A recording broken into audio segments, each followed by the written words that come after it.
Good morning बच्चों।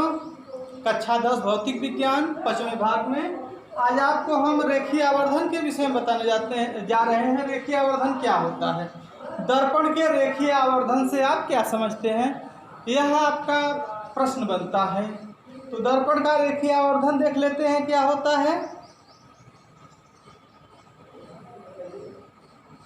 मुख्य अक्ष के लंबवत नापी गई। क्या भाई? मुख्य अक्ष के लंबवत नापी गई। प्रतिबिंब की लंबाई, प्रतिबिंब की लंबाई तथा वस्तु की लंबाई के अनुपात को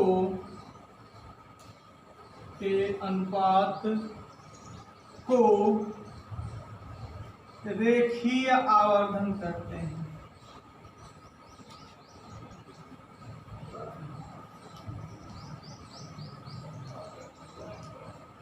इसे स्मॉल m से प्रदर्शित करते हैं। इसे स्मॉल m से प्रदर्शित करते हैं।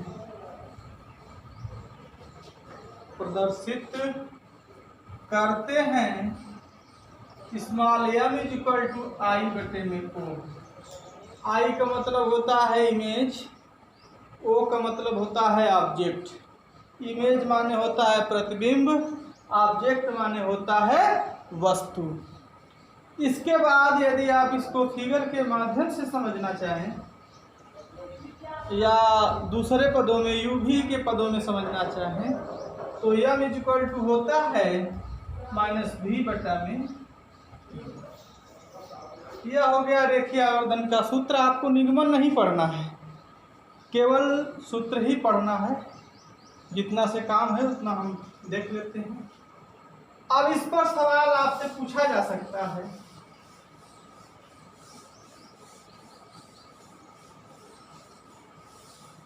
इस पर सवाल आपसे पूछ सकता है, किसी अवतल दर्पण पर स्थित,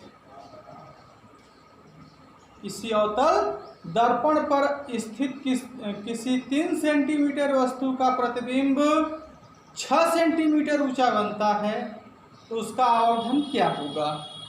तो सूत्र सीधे सीधे m is equal to I by O होता है।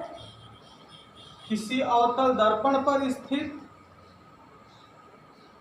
3 सेंटीमीटर वस्तु का प्रतिबिंब 6 सेंटीमीटर ऊंचा बनता है तो आवर्धन क्या होगा।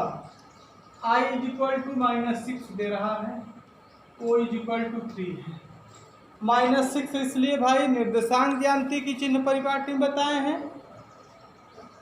यदि वस्तु वास्तविक हो, उल्टा हो, प्रतिबिंब यदि वास्तविक हो उल्टा हो तो उसके लिए हम माइनस का प्रयोग करते हैं। या बड़ा तभी हो सकता है जब इसका वास्तविक प्रतिबिंब बनता है। यह बराबर आपका हो जाएगा -6 बटे में 3 एकम 3 गुना के 6, यम बराबर 2। इसका आवर्धन कितना आ गया भाई? 2। अब एक माध्यम और होता है। किसी अवतल दर्पण से 4 सेंटीमीटर दूर, किसी अवतल दर्पण से 4 सेंटीमीटर दूर, U is equal to -4 centimetre, 4 centimetre दूर स्थित किसी वस्तु का प्रतिबिंब वास्तविक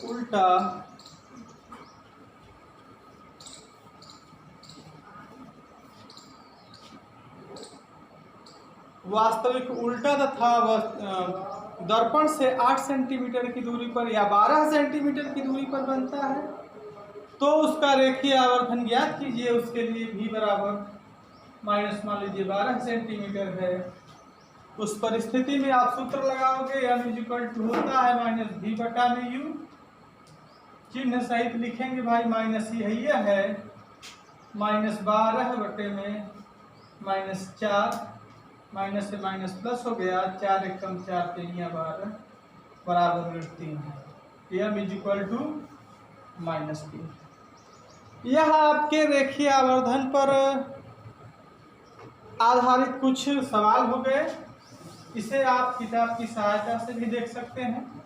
जहाँ पर नहीं समझ में आएगा वहाँ पर आप 10 बजे से लेकर के 2 बजे तक स्कूल परिसर में अकेले या 2 लोगों के साथ आकर के आप देख सकते हैं, पूछ सकते हैं, क्योंकि भाई भीड़ नहीं जुटाना है। अब इसके बाद रेखीय आवर्धन के बाद आपका यह चैप्टर लगभग समाप्त हो जाता है। जो भी चीज़ें बचती हैं आप किताब से देखते रहिएगा। इसके बाद हम आपको अगला चैप्टर शुरू करते हैं, प्रकाश का अपवर्तन। प्रकाश का अपवर्तन। प्रकाश का अपवर्तन क्या होता है?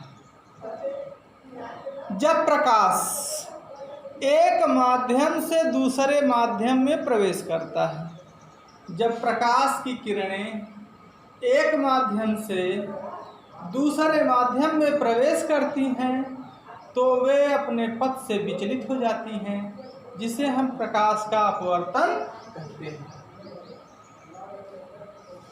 या मान लीजिए विरल माध्यम 1 है या विरल माध्यम 2 है। प्रकाश की किरणें जब इस पर पड़ती हैं, यह आपका अभिलंब है तो अभिलंब की तरफ झुकी जाती हैं। यह I है, यह R है। यह आपतित किरण है आपका, आपतित किरण। यह अपवर्तित किरण है, अपवर्तित किरण। और यह आपका अभिलंब है। यह आपका आपतन कोण है।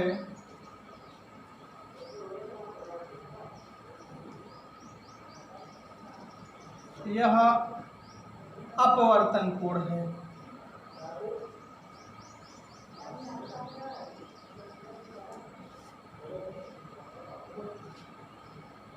तो भाई प्रकाश का अपवर्तन क्या होता है?